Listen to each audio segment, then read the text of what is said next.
Hello everyone and welcome to a very special video. This is Eddie Liger's top 5 worst people of 2023. And this was a difficult list to compile. It's not easy to rank people based on how bad they are, but I did. And I tried to rank them by who best represents everything wrong with capitalist imperialism in the last year. So without further ado, coming in at number 5, we have the press secretary for the Biden White House, Karine JeanPierre. Now, a lot of this list came down to deciding who's worse between the imperialists and those who lie for the imperialists. And Karine JeanPierre really represents well those who would lie on behalf of American imperialism. Last year, KJP notoriously called progressives who want a ceasefire in Gaza disgraceful and repugnant. As the Biden administration has continued to fund Israel's bombing campaign in the Gaza Strip that's now taken the lives of over 20,000 people. And she just says this kind of stuff in the most condescending tone possible. She treats all of her critics like they're idiots who are being rude for questioning her and questioning the president.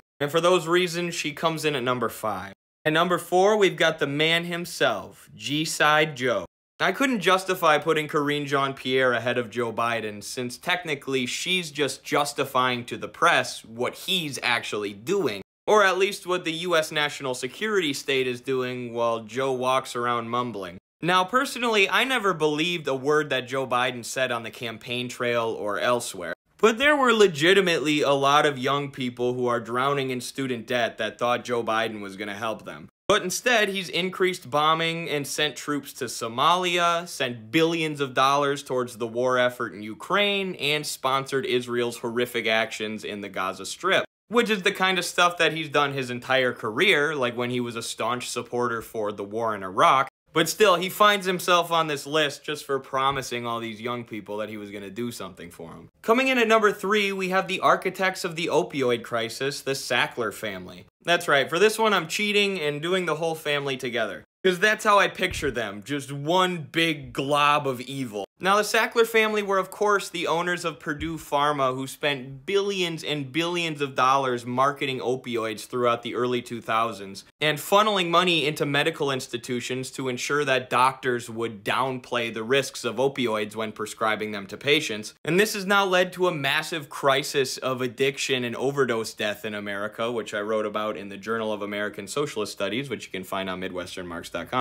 But the Sacklers find themselves on the list this year because they somehow got an appeals court to say that they only have to pay back the victims of their crimes if they then get diplomatic immunity from all lawsuits and legal actions surrounding the opioid crisis against them forever. So the court is basically saying, okay guys, you have to give your victims some money, but then we'll make sure that they can never ever sue you or bother you again. And this just shows how our legal system is not structured to punish white-collar criminals or white-collar mass murderers like the Sacklers. Yet they enforce this ridiculous and unsuccessful war on drugs that keeps the prisons filled with poor people, while giving diplomatic immunity to the white-collar Wall Street criminals who are getting people addicted to drugs in the first place. At number 2, we have Bibi Netanyahu, a man whose actions have led to 21,000 deaths, including 6,000 children in the Gaza Strip in 2023 alone. Netanyahu's legacy will be one of corruption and bombing civilians. As many people suspect, he's now purposefully prolonging the conflict in the Gaza Strip so he can avoid being charged with corruption by an Israeli court. That's right, Netanyahu's not even well liked in Israel. They consider him completely corrupt and inept. So in order to stay in power, Netanyahu has formed a coalition with the most extremist far-right elements of the Israeli government,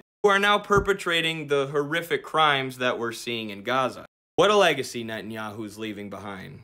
Don't let the door hit you on your way out, buddy. And at number 1, the man who best represents everything wrong with the world in 2023. Can I get a drum roll, please?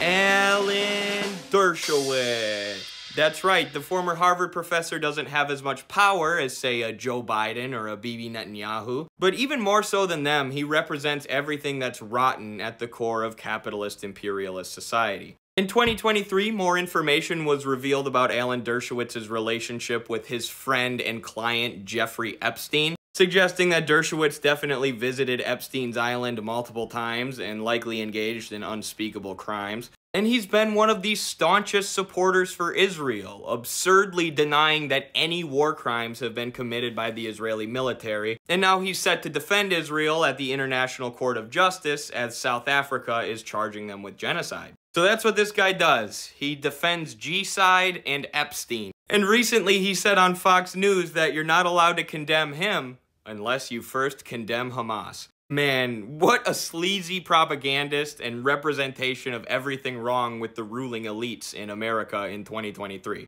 And remember, this man was a professor at Harvard, an Ivy League institution that most Americans put on a pedestal. And Dershowitz was training up the minds of the future, who will inherit a lot of the positions of power.